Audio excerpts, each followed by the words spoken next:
बाबा काशी विश्वनाथ।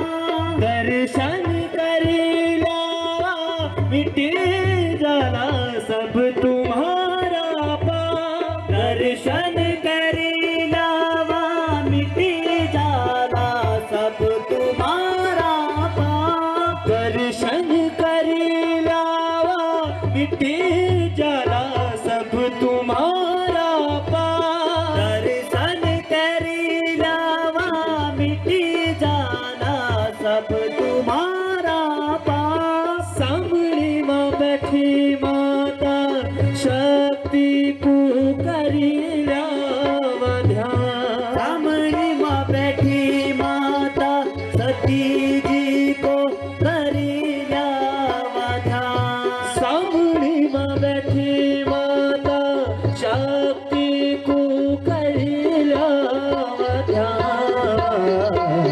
माते मनावा सुमिरन कारा। माते मनावा सुमिरन कारा। चारों धाम मेरा ये मुल्क पहाड़। चारों धाम मेरा ये मुल्क पहाड़। चारों धाम मेरा ये मुल्क पहाड़। चारों धाम मेरा ये मुल्क पहाड़। माते मनावा सुमिरन। 5 हमारे अंदर प्राण होते हैं और 5 उप प्राण होते हैं। तो जी ये 5वें दिन का पुराण है। हमारे अंदर के 5 प्राणों का वरदान करें। हमारे प्राणों में वर्धन करता है। और जो आत्माएं कथा सुनने पंडाल के ऊपर खड़ी रहती हैं, उनका जो सूक्ष्म शरीर है, चमड़े का तो नहीं है उनका शरीर, चमड़े का तो हमारा है। हमारा शरीर चमड़े का है, इसको कहते हैं भागवत में अस्थूल शरीर। लेकिन भूत प्रेत यक्ष गंधर्व पितर देवता ये सब सूक्ष्म लोक के वासी हैं। इनका शरीर हमारी तरह नहीं है, इनका शरीर है सूक्ष्म शरीर। लेकिन जब हम यहाँ से जाते हैं तो हमारे सब वासनाएं भी उस सूक्ष्म शरीर में बैठ के चली जाती हैं और तंग करती रहती हैं।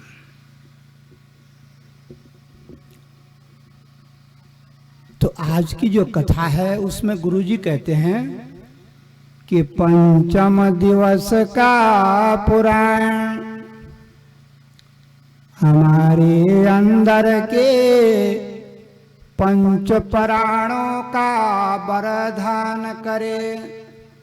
हम तो सोचते हैं कि प्राण एक ही होता है, लेकिन भागवत में लिखा है कि प्राण 5 होते हैं और उनके 5 और उप प्राण होते हैं, यानी 10।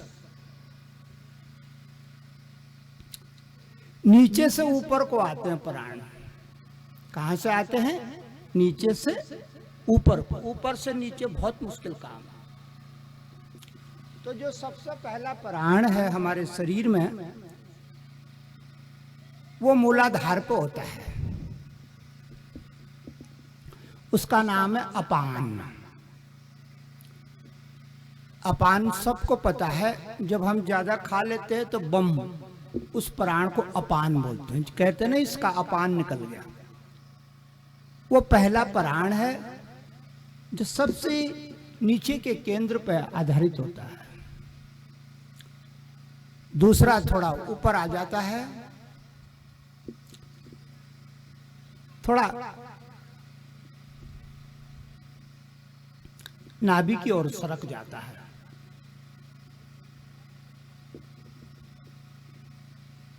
ये जो नाभि का प्राण है यह महत्वपूर्ण है।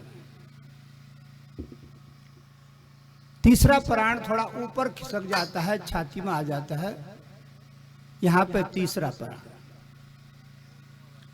चौथा प्राण यहां गले में आ जाता है, जिसको कहते हैं उदान। उदान मतलब यहां से ऊपर की यात्रा शुरू होती है। कहां से? गले से।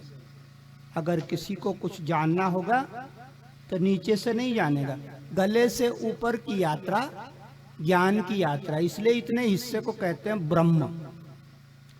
ये हिस्सा ब्रह्मा जी के हिस्से में आ गया, ये बाजू विष्णु के हिस्से में आ गया,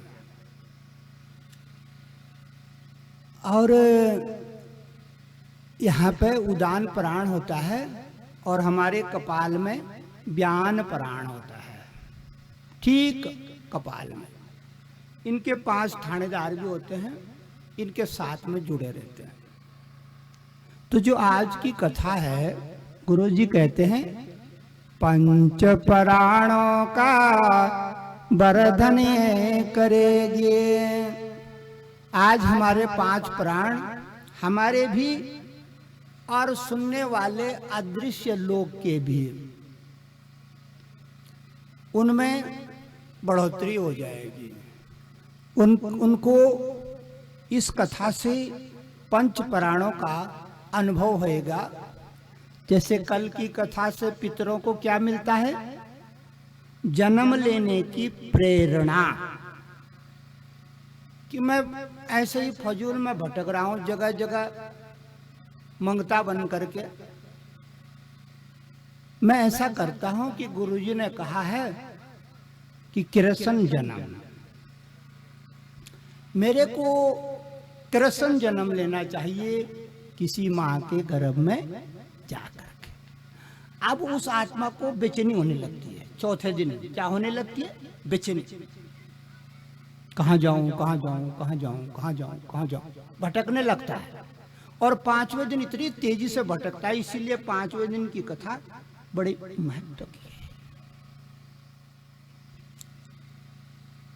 कहीं कहीं 5वें दिन अजूबा अनुभव होता है भागवत में लोगों को। हवा चलना, आना, देखना, कोई खंबा गिर जाना, बिजली का कड़कड़ाना, घर में कोई उपद्रव हो जाना, बर्तन गिर जाना, रात में कोई सपना आ जाना, ये 5वें दिन होता है।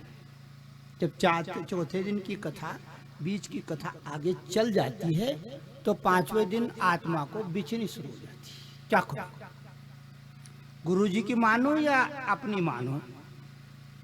गुरुजी के मानेगा तो जीवन लेना पड़ेगा, जन्म लेना पड़ेगा, और अपनी मानो तो मैं भटक रहा हूं, मैं वासना में भटक रहा हूं, मंगता बन जाऊं मैं, उससे भी मांग, उससे भी मांग, उससे भी मांग, उससे। ये कोई योनि है?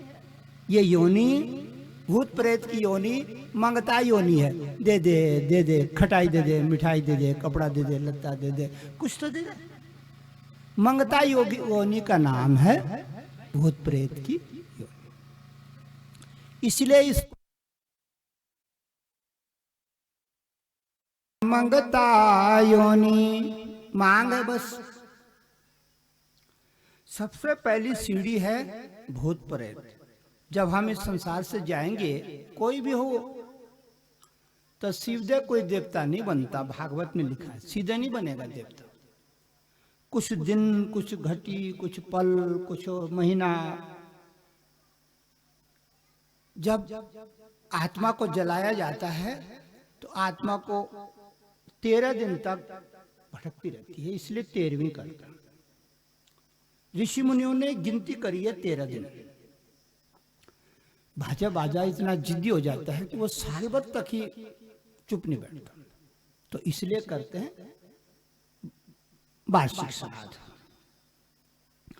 और बाजा बाजा जो जिसकी मुक्ति नहीं होती, या कोई करने वाला नहीं, बेचारे को पानी देने वाला नहीं है, उसकी कुछ कर्म कांड करने वाला नहीं है, वो तो कई वर्षों तक भटकता ही रह जाता है। जिसका कोई नहीं होता उसे जगह जगह भटकता रह जाता है। उसका तो कोई है नहीं, करेगा कौन? अपना कोई होता तो करता। और अपना नहीं है तो भटकता रहता है, कभी इस पे चिपट उस पे चिपट, उसके घर में हल्ला कर दे, उसके घर। अपनी वासना को मिटाना है किसी भी तरह। तो पहली सीढ़ी है जो हो सूक्ष्म जगत की, भूत प्रेत का अनुभव। संसार में हर एक आदमी को भूत प्रेत का अनुभव होता है, चाहे छोटा हो चाहे बड़ा हो। कभी कभी हमको ऐसा लगता है कि हम जा रहे हैं, हमारे बगल से हवा निकल रही है, कौन है? हम कोई पूजा लगा रहे हैं, हमको लगता है कि कोई इधर तो नहीं बैठा, सर सर ये क्या कर, ये कौन है? ये सब सूक्ष्म शरीर के बासिंदे होते हैं, अपने या पराये। या तो अपना होगा या पराया होगा। तो ये सूक्ष्म शरीर बहुत अद्भुत चीज है। इनके शरीर में ऐसे हमारे शरीर की तरह चमड़ा नहीं होता, परमाणु का शरीर होता है। इनका शरीर भाव शरीर होता है। भाव जानते हो? अगर ये चाहे ना तो रूप बना देंगे, हमको दिखा देंगे फिर छिप जाएंगे, रूप बना के फिर दिखा देंगे फिर छिप जाएंगे। भाव शरीर से इनका पर्दा शुरू होता है, चमड़े से नहीं, भाव शरीर से। कल हमने कृष्ण जन्म की कथा सुनी, साथ में हमने माया का जन्म भी दिखाया कि कारागार में वसुदेव जी माया को लेके गए। कंस ने माया को पटका, माया आसमान में खड़ी हो गई अष्टभुजा रूप में, और कंस को कहती है कि तेरा काल तो कहीं और जन्म गया, अब क्या करेगा? कंस का तो बदन पसीना पसीना हो गया। हरी नंद बाबा के यहाँ आनंद की लीला हो रही है, क्योंकि बुढ़ापे में संतान आए।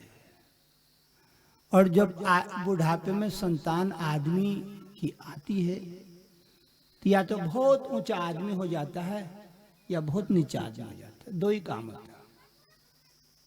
क्यों? पुत्र धन हजम नहीं होता इतनी जल्दी से। अब क्या है,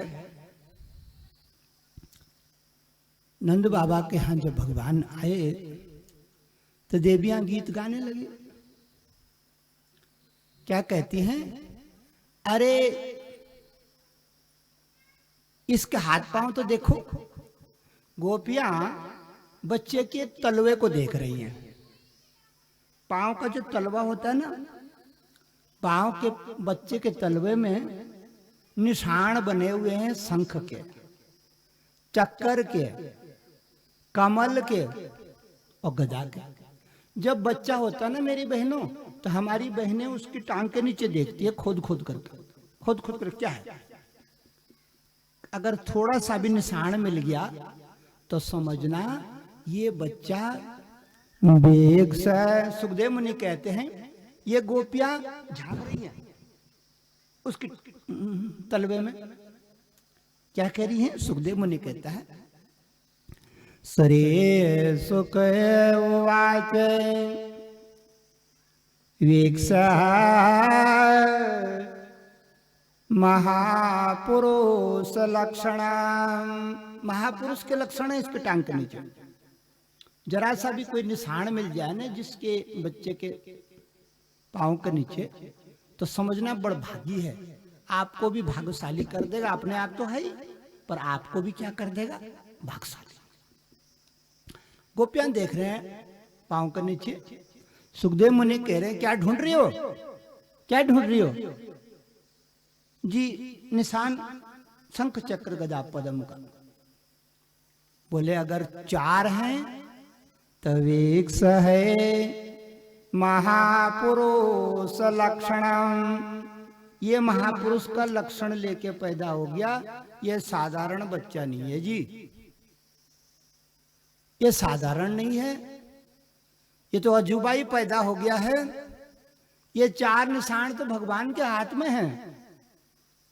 सुखदेव मुनि कहते हैं ये चार निशान भगवान के हाथ में हैं। पहला निशान मेरी बहनों शंख, पूजा करो तो शंख की जरूरत, और जब हम जाते हैं ना मरघट में तब शंख की जरूरत हो। उसकी जरूरत सब जगह है, पूजा में भी है। और जब आखिरी कर्म कांड करने जाते हैं, अग्नि में दाह संस्कार करने, तब भी शंख की जरूरत। तो पहला निशान शंख। दूसरा चक्कर। चक्कर का मतलब होता है मेरी बहनों काल चक्कर।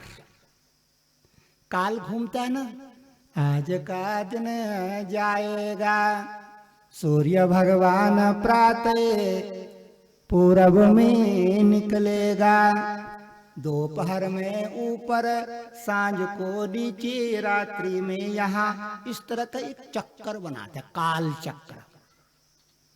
24 घंटे में अपनी धुरी पे एक वृत्त बना देता है,